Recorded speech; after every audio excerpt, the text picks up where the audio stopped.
വെച്ചാൽ ഇച്ചിരി നീണ്ട വ്ളോഗാണ്. അതായത് നമ്മളൊരു യാത്ര പോയത്. ഈ ചന്ദനക്കുരയൊക്കെ കാണുമ്പോൾ അറിയാം നമ്മളൊരു അമ്പലത്തിലേക്കാണ് പോകുന്നത്. അതെ, അമ്പലത്തിലേക്കാണ് അപ്പോൾ അങ്ങനെ അരങ്ങേറ്റമൊക്കെ ഉണ്ടായിരുന്നു. അവർക്ക് വേണ്ടിയുള്ള എല്ലാ സാധനങ്ങളും ഇങ്ങനെ സെറ്റൊക്കെ ചെയ്ത് വെച്ചു. അതൊക്കെ കൊടുത്തു. അതൊന്നും വീഡിയോ ആയിട്ടൊന്നും എടുക്കാൻ പറ്റിയില്ല. പിന്നെ നമ്മുടെ പ്രാക്ടീസ് സെക്ഷനായിരുന്നു. ഫൈനൽ പ്രാക്ടീസ് ആയിരുന്നു. ഒരു ബാച്ചിൻ്റെതാണ് നിങ്ങൾ നേരത്തെ കണ്ടത്. ഇത് അമ്മമാരുടെ ബാച്ച് സീനിയേഴ്സിൻ്റെ ആയിരുന്നു. അവരുടേതാണ് ഇത്. പിന്നെ ഇത് ഞങ്ങളുടെ അരങ്ങേറ്റത്തിൻ്റെ ഉള്ള കുട്ടികളായിരുന്നു. അവരുടെ അരങ്ങേറ്റമൊക്കെ നല്ല ഭംഗിയായി കഴിഞ്ഞു. ഇതൊരു ബാച്ചായിരുന്നു. അങ്ങനെ നമുക്ക് ടോട്ടൽ 5ഓ 4ഓ ബാച്ച് പിള്ളേരുണ്ടായിരുന്നു. ഇത് പിന്നെ എൻ്റെ സെറ്റിലുള്ളതാണ്. ഇതുങ്ങളെല്ലാം എൻ്റെ കൂടെ കളിക്കുന്നവരായിരുന്നു. ഇത് കണ്ടില്ലേ, ഫോണും കുത്തിക്കൊണ്ട് പൂനേന്ന് വന്നതാ, പൂനേന്ന് ലാൻഡ് ചെയ്തത്. അങ്ങനെ നമ്മളെല്ലാവരും കൂടെ, ഇത് അമ്മമാരുടെ വേറൊരു ഡാൻസ് ആയിരുന്നു. അങ്ങനെ അവർക്കും 2 ഡാൻസ്, എല്ലാ കുട്ടികൾക്കും 2 ഡാൻസ് വെച്ചുണ്ടായിരുന്നു. ഇതായിരുന്നു പ്രോഗ്രാമിന് പങ്കെടുക്കാനിരിക്കുന്ന കുട്ടികളെല്ലാവരും. അങ്ങനെ അതിൻ്റെ പിറ്റേന്ന് ഞാൻ എന്താ കണ്ടില്ലേ, ഒരുമാതിരി മാമാട്ടിക്കുട്ടിയമ്മ സ്റ്റൈലിലൊക്കെ തലമുടിയൊക്കെ കെട്ടി. എനിക്ക് ഒരുപാട് ഇഷ്ടപ്പെട്ട സ്റ്റൈൽ. നിങ്ങൾക്ക് ഇഷ്ടമായെങ്കിൽ കമൻറ്റ് ചെയ്യുക. അങ്ങനെ അതൊക്കെ എല്ലാം സെറ്റ് ചെയ്തു. പിന്നെ നമ്മുടെ ബാഗ് കണ്ടില്ലേ, ലഗേജ് കണ്ടു കഴിഞ്ഞാൽ എനിക്ക് നാട് വിട്ട് പോകണമെന്ന്, അത്രയും മാത്രം ലഗേജുകളുണ്ടായിരുന്നു. പിന്നെ ഇതെൻ്റെ ബെല്ലമ്മയായിരുന്നു. ബെല്ലമ്മയ്ക്കൊക്കെ ഒരു ഹൈഫൈയും ടാറ്റയൊക്കെ പറഞ്ഞ് ഞങ്ങളങ്ങനെ ഇറങ്ങി. ഇറങ്ങിയ ശേഷം നേരെ റെയിൽവേ സ്റ്റേഷനിൽ പോയി. അങ്ങനെ ഞങ്ങൾ പോയത് മാവേലിയിലായിരുന്നു. മാവേലി ട്രെയിനിലായിരുന്നു. അങ്ങനെ സീറ്റൊക്കെ സെറ്റായി. എല്ലാവരും ഇങ്ങനെ വിൻഡോ സീറ്റൊക്കെ ഞാൻ ആദ്യമേ സൈഡൊക്കെ പിടിച്ച് അങ്ങനെ വീട്ടുകാരോട് ഇങ്ങനെ കുശലങ്ങളൊക്കെ പറഞ്ഞത് കണ്ടില്ലേ, എല്ലാവരും കൂടെ ഇങ്ങനെ സെറ്റായിട്ടിരുന്നു. പിന്നെ നമ്മുടെ അനഘ, അതായത് പൂനെയിൽ നിന്ന് വന്ന ആളിതാ ട്രെയിനിൽ വരുന്നേ ഉള്ളൂ. അറ്റ് ലാസ്റ്റ് മൊമെൻ്റാണ് എല്ലാം ചാടിപ്പിടിച്ച് എത്തിയത്.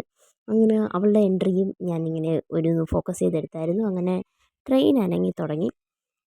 ഏകദേശം ഞങ്ങളെല്ലാവരും ആഹാരമൊക്കെ ഫുഡൊക്കെ കഴിച്ചായിരുന്നു. ഞങ്ങളെല്ലാം പാക്ക് ചെയ്ത് കൊണ്ടുപോയി. അതൊക്കെ കഴിച്ച് ഇതാണ്ടില്ല, എല്ലാവരും ബർത്തൊക്കെ പിടിച്ചിട്ട് കിടക്കാൻ ഉള്ള തയ്യാറെടുപ്പിലായിരുന്നു. പിറ്റേന്ന് മോർണിംഗ് ഒരു 6 സംതിങ് നമ്മളവിടെ എത്തിയായിരുന്നു. അങ്ങനെ അതിൻ്റെ കുറച്ച് ക്ലിപ്സുകളാണ് ഈ കണ്ടുകൊണ്ടിരിക്കുന്നത്. അങ്ങനെ എനിക്ക് എൻ്റെ അമ്മയ്ക്ക് ഭയങ്കര പേടിയാണ് ഈ എസ്കലേറ്ററിൽ കയറുന്നത്. അങ്ങനെ നമ്മുടെ അനഘയുടെ അമ്മയും എൻ്റെ അമ്മയും കൂടെ ഇത് കണ്ട് പറന്ന് ലാൻഡ് ചെയ്യുന്നത് കണ്ടു. പറന്ന് ലാൻഡ് ചെയ്തു. അനഘ മാത്രമേ ഏറ്റവും ടോപ്പിലായിപ്പോയി. കാരണം എല്ലാ ലഗേജും അനഘയുടേതാണ്. അനഘ ഓരോ സ്റ്റെപ്പിലായിട്ട് ഇങ്ങനെ ലഗേജ് വെച്ച് കണ്ടില്ലേ, താഴോട്ട് കുട്ടിയില്ല, പകരം ലഗേജ് മാത്രം ആദ്യം ഇങ്ങനെ വന്ന്, കുട്ടി പുറകേ വരുന്നുണ്ടെന്ന് പറയുന്ന പോലെ. അതേ കണ്ടില്ലേ, കുട്ടി ഇതാ ഇറങ്ങി വരുന്നു. കുട്ടിയുടെ കയ്യിൽ 4-5 ലഗേജ് ഉണ്ടായിരുന്നു. ഇനി അവിടെ വല്ല ലഗേജ് ഉണ്ടെങ്കിൽ അവൾ അടുത്ത വണ്ടിക്ക് കൊണ്ടുവരാമെന്നാണ് പറഞ്ഞത്. അപ്പം അങ്ങനെ എല്ലാ ലഗേജും തൂക്കിപ്പറക്കി അനഘ ഇത് ലാൻഡ് ചെയ്തിരിക്കുന്നു. അങ്ങനെ നമ്മളെ അവിടെ നിന്ന് ഞങ്ങളൊരു ബസ് പിടിച്ച് അങ്ങനെ മൂകാംബികയിലേക്ക് പോവുകയാണ്. അറ്റ് ലാസ്റ്റ് ഞങ്ങളൊരു 1 മണിയൊക്കെ ആയപ്പോൾ നമ്മൾ മൂകാംബികയിലെത്തി. അപ്പം ബസ് അങ്ങ് നമ്മുടെ റൂമിൻ്റെ അങ്ങറ്റം വരെ പോകത്തില്ല. ഞങ്ങൾ അവിടെ നിന്ന് പാർക്ക് ചെയ്തിട്ട് ഞങ്ങൾ ഇറങ്ങിയതാ. നടരാജ് സഭയായിരുന്നു. ഏകദേശം അമ്പലത്തിൻ്റെ മെയിൻ എൻട്രൻസിൻ്റെ ഓപ്പോസിറ്റായിരുന്നു ഞങ്ങൾക്ക് ലോഡ്ജ്. അങ്ങനെ കണ്ടില്ലേ, എല്ലാ കുശലങ്ങളും പറഞ്ഞുകൊണ്ടിരിക്കുന്നുണ്ടോ, എല്ലാ കാര്യങ്ങളും വിവരിക്കുകയാണ് വന്നത് തൊട്ട്. അതിനിടയ്ക്കൊരു സംഭവം ഉണ്ടായി. വണ്ടി റോങ് സൈഡിൽ കൂടെ കയറി വന്ന് അങ്ങനെ പോലീസ് സ്റ്റേഷനിലൊക്കെ ആയിരുന്നു. അങ്ങനെ കർണാടകയിലെ പോലീസ് സ്റ്റേഷന് എൻ്റെ അച്ഛനും ചേട്ടനും എല്ലാവരും കണ്ടു. അങ്ങനെ അതൊക്കെ കഴിഞ്ഞു. ഫുഡടിയൊക്കെ കഴിഞ്ഞു. ആദ്യം ഞങ്ങൾ അമ്പലത്തിൽ പോകാൻ വേണ്ടി റെഡിയായിരുന്നു.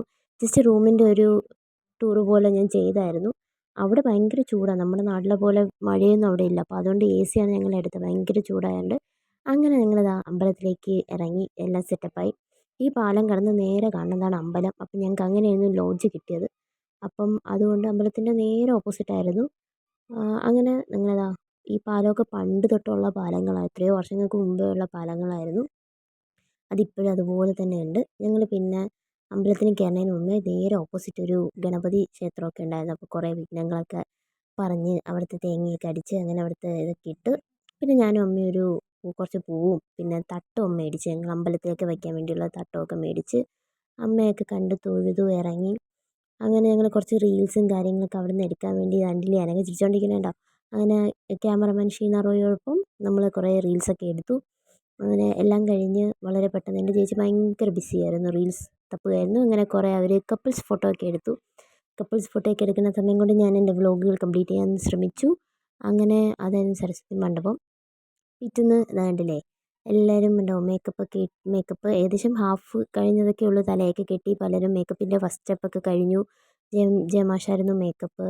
ഈ ഇരിക്കുന്ന എല്ലാ കുരുപ്പുകൾക്കും സ്വന്തമായി യൂട്യൂബ് ചാനലുണ്ട്. എന്നേക്കാളും ഇവരൊക്കെ മുതിർന്നവരാണ്. കണ്ടാൽ പറയില്ല, പ്രായം കൊണ്ട് ഇവരെല്ലാം ചെറുതാണെങ്കിലും പക്ഷേ ഈ ഇരിക്കുന്ന എല്ലാ കുരുപ്പുകൾക്കും എല്ലാവർക്കും ഓരോരോ യൂട്യൂബ് ചാനലുണ്ട്. ദയവായി അവരുടേതും കൂടെ സബ്സ്ക്രൈബ് ചെയ്യുക എന്ന് ഞാൻ ഇതിൽ കൂടെ അപേക്ഷിക്കുന്നു.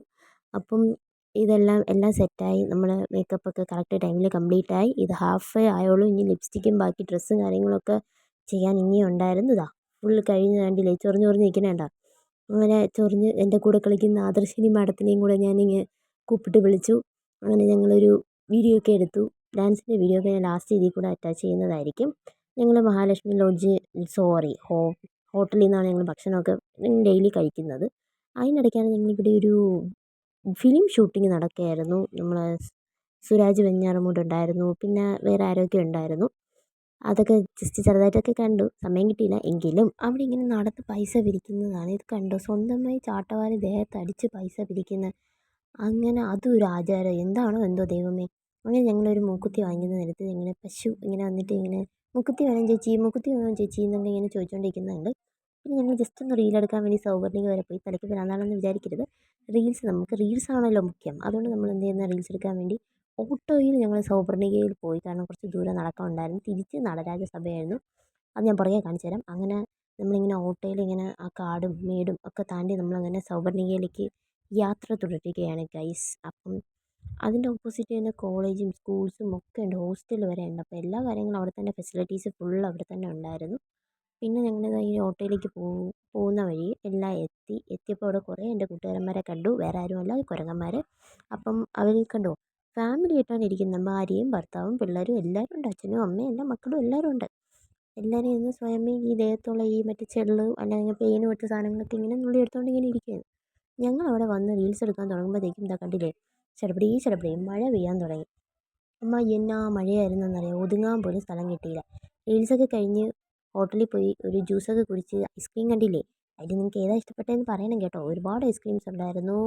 അങ്ങനെ ഞങ്ങൾ യാത്ര തിരിച്ച് ട്രിവാൻഡ്രത്തേക്ക് പുറപ്പെട്ടു. എല്ലാ ലഗേജൊക്കെ ആയിട്ട് ഞങ്ങൾ ബസ്സിലൊക്കെ കയറി. അങ്ങനെ ഞങ്ങൾ തിരിച്ചു വന്നപ്പോൾ കുറച്ച് എൻജോയ്മെൻറ്റ് കൂടുതലായിരുന്നു എന്ന് തോന്നുന്നു.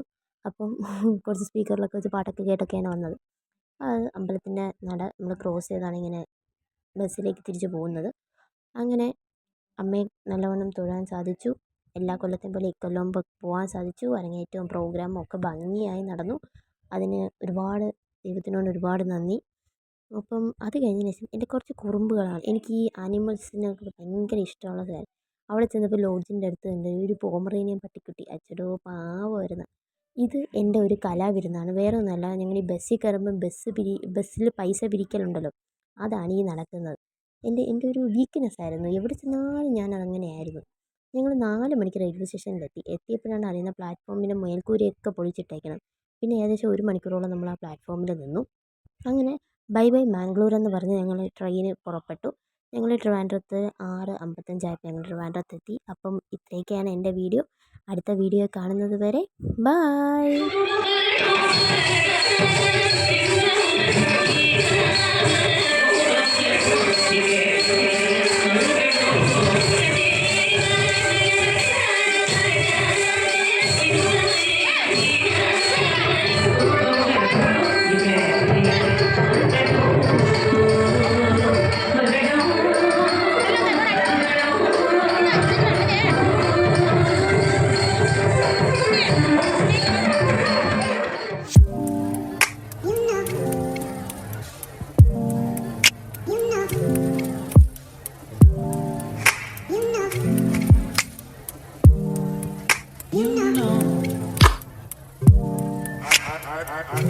I begin to